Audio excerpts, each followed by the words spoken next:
Canto 3.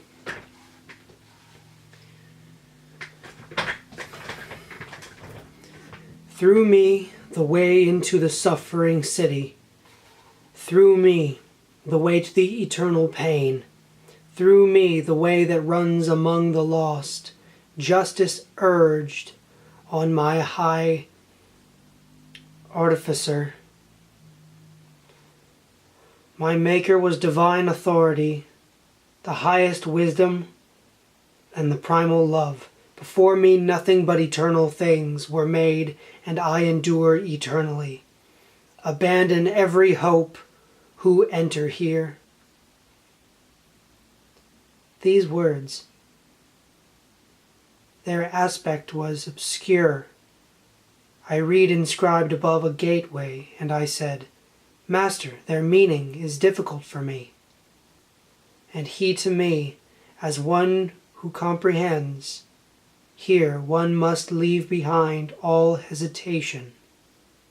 Here every cowardice must meet its death. For we have reached the place of which I spoke, where you will see the miserable people, those who have lost the good of the intellect. And when, with gladness in his face, he placed his hand upon my own to comfort me, he drew me in among the hidden things. Here sighs and lamentations and loud cries were echoing across the starless air, so that as soon as I set out I wept. Strange utterances, horrible pronouncements, a sense of anger, words of suffering, and voices shrill and faint, and beating hands, all went to make a tumult that will whirl forever through that turbid, timeless air, like sand that eddies when a whirlwind swirls. And I, my head oppressed by horror, said, Master, what is it that I hear? Who are those people so defeated by their pain? And he to me, this miserable way is taken by the sorry souls of those who lived without disgrace and without praise. They now commingle with the coward angels, the company of those who were not rebels, nor faithful to their God, but stood apart. The heavens, that their beauty not be lessened, have cast them out, nor will deep hell receive them. Even the wicked cannot glory in them.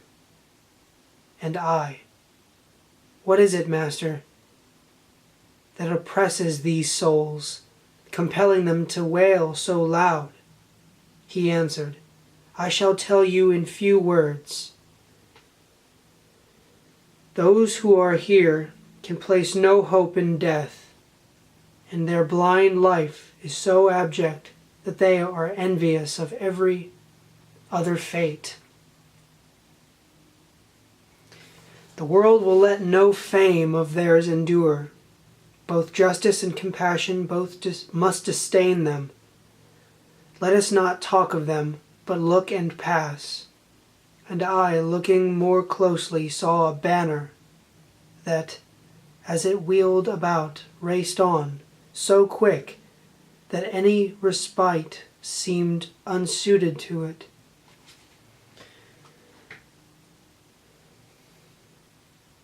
Behind that banner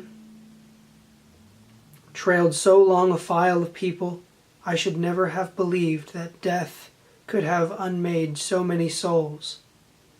After I had identified a few, I saw and recognized the shade of him who made, through cowardice, the great refusal.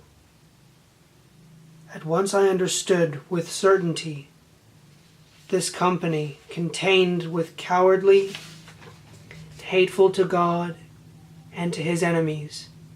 These wretched ones, who never were alive, went naked and were stung again by horseflies and by wasps that circled them.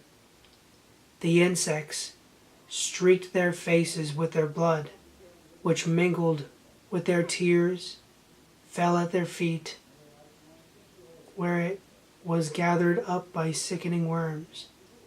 And then, looking beyond them, I could see a crowd along the bank of a great river, at which I said, "Allow me now to know, who are these people, Master, and what law has made them seem so eager for the crossing, as I can see despite the feeble light?" And he to me, "When we have stopped along the melancholy shore of Acheron, then all these matters will be plain to you." At that, with eyes ashamed, downcast and fearing, that what I said had given him offense, I did not speak until we reached the river, and here, advancing toward us in a boat, an aged man, his hair was white with years, was shouting, "Woe to you, corrupted souls!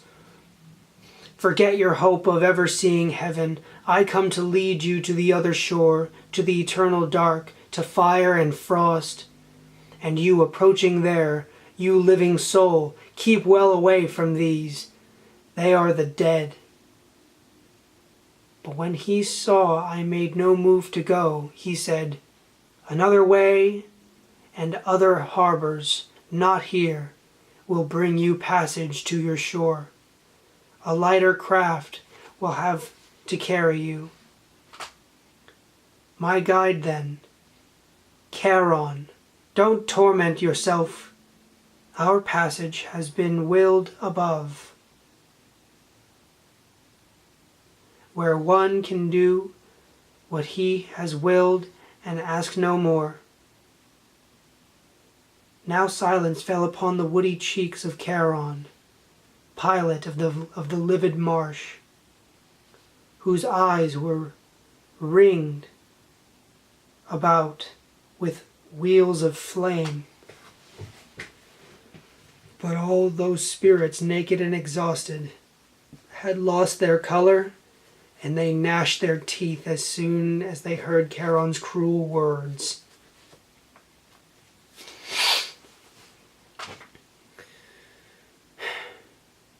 They execrated God and their own parents and humankind, and then the place and time of their conceptions, seed, and of their birth. Then they foregathered, huddled in one throng, weeping aloud along that wretched shore which waits for all who have no fear of God. The demon Charon, with his eyes like embers, by signaling to them, has all embark. His oar strikes anyone who stretches out, as in the autumn leaves detach themselves, first one and then the other, till the bough sees all its fallen garments on the ground. Similarly, the evil deed of Adam descended from the shoreline one by one, when signaled as a falcon called will come. So do they move across the darkened waters, even before they reach the further shore? New ranks already gather on this bank. My son, the gracious master said to me, "Those who have died beneath the wrath of God, all these assemble here from every country, and they are eager for the river crossing, because celestial justice spurs them on, so that their fear is turned into desire. No good soul ever takes its passage here. Therefore, if Charon has complained of you, by now you can be sure what his words mean. And after this was said, the darkened plain quaked so tremendously. The memory of terror then bathed me in sweat again. A whirlwind burst out of the tear-drenched earth, a wind that crackled with a blood-red light, a light that overcame all of my senses, and like a man whom sleep has seized, I fell